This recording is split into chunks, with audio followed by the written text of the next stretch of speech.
भाई सुजलॉन सबको एक्साइट करता है स्टॉक। क्या है, स्टॉक पहुंचेगा 500,000। हम सबके दिलो दिमाग में यही चलता रहता है क्योंकि भाई हम स्टॉक मार्केट वाले हैं और चाहते हैं कि कोई मल्टी बैगर हमें भी मिले। सुजलॉन एक टाइम पे 1-2 रुपए में, मतलब 5 रुपए में ऐसे मिलता था छुट्टे पैसों में स्टॉक, और आज चल रहा है 80 रुपए। मतलब कि 500 गुना रिटर्न, 500% रिटर्न दिया है उसने अपने निवेशकों को।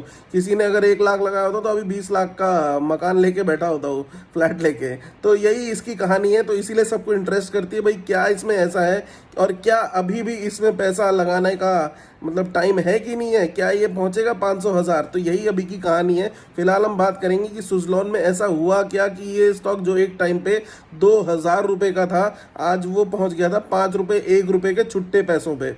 और अभी जब ये 5 रुपए से दोबारा वापस कैसे इसने अपनी जर्नी शुरू कर दी कि ये पहुंच गया अभी 80 रुपए पे।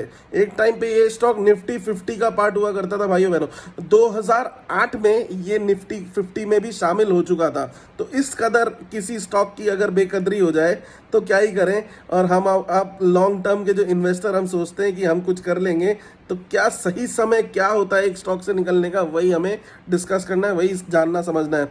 तो अभी ये सुजलॉन एक कंपनी जिसको स्थापित किया गया था तुलसी तांती जी ने, जो एक टेक्सटाइल का बिजनेस करते थे। तो उन्होंने सोचा भाई बिजली हमारे यहाँ थोड़ी सी लिमिटेड ही है, गवर्नमेंट इतना सप्लाई दे नहीं रही है, तो अपना क्यों नहीं एक पंखा लगा लिया जाए और बिजली सप्लाई करके अपनी टेक्सटाइल की कंपनी चलाई जाए। तो उन्होंने ये बिजनेस सेटअप किया। बिजनेस इन द सेंस अपने करंट बिजनेस को सपोर्ट करने के लिए ये बिजनेस स्टार्ट किया।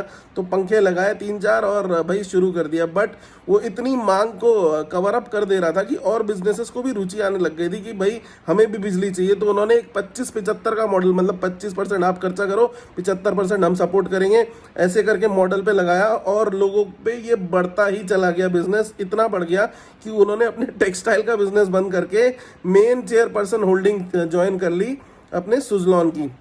तो सुजलॉन की कहानी यहाँ से शुरू होती है। फिर जब ये लिस्टिंग पे आया, मतलब इन्होंने अपना आईपीओ मार्केट में लेके आए, तो इन्होंने लिस्टिंग करनी चाहिए 435 का फ्लोर प्राइस रख के। बट ये लिस्ट हुआ ओवर सब्सक्राइब होके 550-600 रुपए पे, और मार्केट पे ये बढ़ता ही गया। काफ़ी लोगों में इसका रुझान देखा गया कि भाई बढ़िया कंपनी है, आगे बढ़ने वाली है। नंबर 1 कंपनी है जो इंडिया में रिन्यूएबल एनर्जी पे काम कर रही है, मतलब पहली ऐसी कंपनी है। तो इस चीज़ का फायदा मिला उसको और आगे बढ़ने लगी कंपनी इतनी आगे बढ़ गई कि उसका फ्लोर प्राइस जहां 450 पे सेट किया गया था, और वो 2,000 रुपए तक पहुंच गया था उसका प्राइस। तो 2,000 रुपये पहुँचने के बाद कंपनी को लगा, भाई तांती जी को लगा भाई हमें अब तो कुछ करना पड़ेगा और कहीं आगे बढ़ के इस कंपनी को आगे ले जाना पड़ेगा। तो वो कंपनी को वर्ल्ड वाइड ले जाने की कोशिश करने लगे। वर्ल्ड वाइड जहाँ पर उसको इंडिया में तो कामयाबी मिल ही रही थी, तो उनको चाहिए था भाई अब दुनिया भर पे भी कब्जा किया जाए। तो उन्होंने चाइना में अपनी हानसेन कंपनी का अधिग्रहण किया। फिर उसके बाद मेन जो इनका मतलब बोला जाता है कि मेन जो इनका गिरने का कारण था वो था इनका आरई पावर, एक कंपनी थी जो कि यूरोप की मेन बिजली सप्लाई की कंपनी थी, रिन्यूएबल एनर्जीज की कंपनी थी। उस पे जो इनका अधिग्रहण लेना पड़ा, $1.5 बिलियन, मतलब काफ़ी बड़ी अमाउंट में उसका अधिग्रहण किया। और उसके जो शेयर होल्डर्स को है इस हिसाब से ही उन्होंने शेयर बांटे। तो जब इस कंपनी का अधिग्रहण हुआ तो जो इसकी टाइमिंग थी वही गलत हो गई। तो गलत समय होता है भाई मतलब समय का ही सारा चक्र है। सही समय आपको कहीं पे भी ले जा सकता है, गलत समय आपको गड्ढे में भी गिरा सकता है। तो 2007 का ये समय था और उन्होंने अधिग्रहण किया इस कंपनी का $1.5 बिलियन पे। और जैसे ही कंपनी का अधिग्रहण हुआ उसके बाद इन्होंने कहा भाई स्टॉक स्प्लिट करो, फेस वैल्यू 10 में से 2 की कर दो। तो 1/5 का उन्होंने स्टॉक स्प्लिट किया 2007 के एंड में होते होते, और जो 2000 का प्राइस था वो पहुंच गया मतलब कि 400 रुपये। तो 1/5 का स्टॉक स्प्लिट हुआ और 2007 में सब कुछ बढ़िया हो रहा था। कंपनी नई कंपनी एक्वायर कर रही है, वर्ल्ड वाइड बिजनेस छा रहा है, दुनिया भर के कोने कोनों से ऑर्डर आ रहे हैं, ऑर्डर बुक भरी पड़ी है। फिर जैसे ही 2008 लगा, आपको और मेरे को पता ही है, लेमन ब्रदर क्राइसिस आया और जितने ऑर्डर लगे हुए भी थे वो भी सारे कैंसिल हुए। बल्कि जो कंपनी खड़ी हुई है, जो वहाँ पर उनका खर्चा चल रहा है, उसमें भी हालत ख़राब होने लगी। वर्ल्ड वाइड सारे यूएस यूरोप सब हालत ख़राब थी।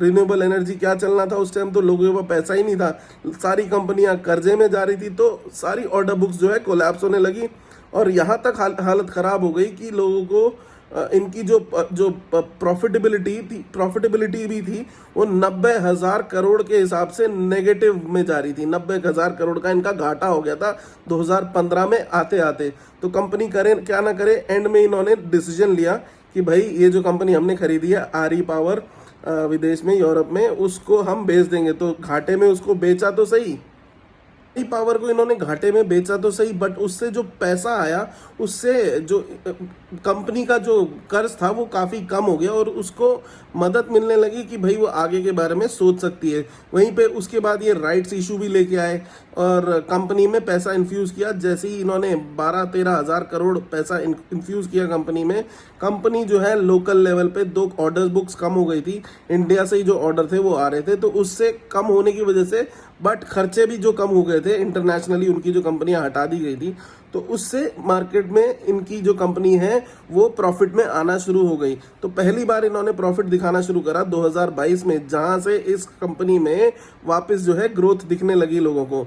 और उसके बाद से तो आप देख ही लीजिए कि कंपनी 5 रुपए के एक शेयर को 80 रुपए तक पहुंच चुकी है। तो 80 रुपए क्या ये, अब सवाल ये उठता है कि क्या ये कंपनी 80 रुपए से अपने पुराने 500 रुपए के स्प्लिट करने वाले प्राइस तक पहुंच सकती है? मेरे में अभी फिर भी डाउट है। 100 रुपए का इसमें अभी भी 100 रुपए तक पहुंचने का इसमें मादा तो है 120 तक, बट उसके आगे जाने के लिए मुझे ऐसा लगता है कंपनी के ओनर्स को अपने शेयर बाय बैक करने चाहिए, क्योंकि कंपनी के पास अपनी होल्डिंग काफ़ी कम है। जो ओनर्स के पास अपनी होल्डिंग है वो काफ़ी कम है। नॉन इंस्टीट्यूशनल यानी कि रिटेल इन्वेस्टर्स के पास इस कंपनी की होल्डिंग काफ़ी ज़्यादा मात्रा में है। 56% तक की होल्डिंग रिटेल इन्वेस्टर्स के पास है। तो ये दिखाता है कि भाई कंपनी में कभी भी एक ज़रा सी नेगेटिव न्यूज़ आते ही इस कंपनी में ट्रिकल डाउन शुरू हो जाएगा और ये कंपनी मेल्ट डाउन होना शुरू हो सकती है ज़रा सी नेगेटिव न्यूज़ में, क्योंकि रिटेलर तो ऐसे रिएक्ट करेगा एकदम से और माल बेचना शुरू कर देगा। तो इस कंपनी में अगर आगे आपको ग्रोथ देखनी है 100 रुपये 120 तक तो मेरे को दिखती है।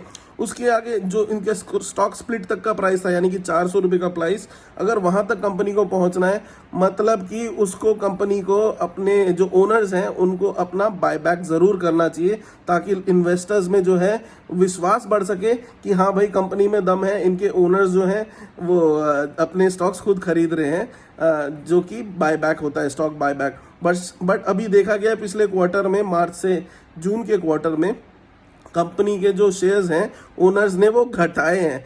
तो क्या घटाए हैं, मतलब कि 0.67% के हिसाब से उन्होंने घटाया। वो कर्ज हटाने के लिए घटाए थे या जो भी घटाए थे, इससे जो है इन्वेस्टर्स में जो है भरोसा कम होता है। अगर वो बायबैक करे तो डेफिनेटली कंपनी में जान होती है और लगता है कि हाँ भाई आने वाला समय मजबूत है कंपनी का। तो देखना यही अहम होगा, क्या बायबैक करती है कंपनी के ओनर्स और क्या इस स्टॉक को वापस अपनी पुरानी बुलंदियों पे यानी कि 400 रुपये तक के प्राइस तक पहुंचाया जा सकता है। 100 या 120 तक तो मुझे दिखता है, और उससे आगे तभी पहुंचेगा जब कंपनी के ओनर्स अपने शेयर बायबैक करेंगे। और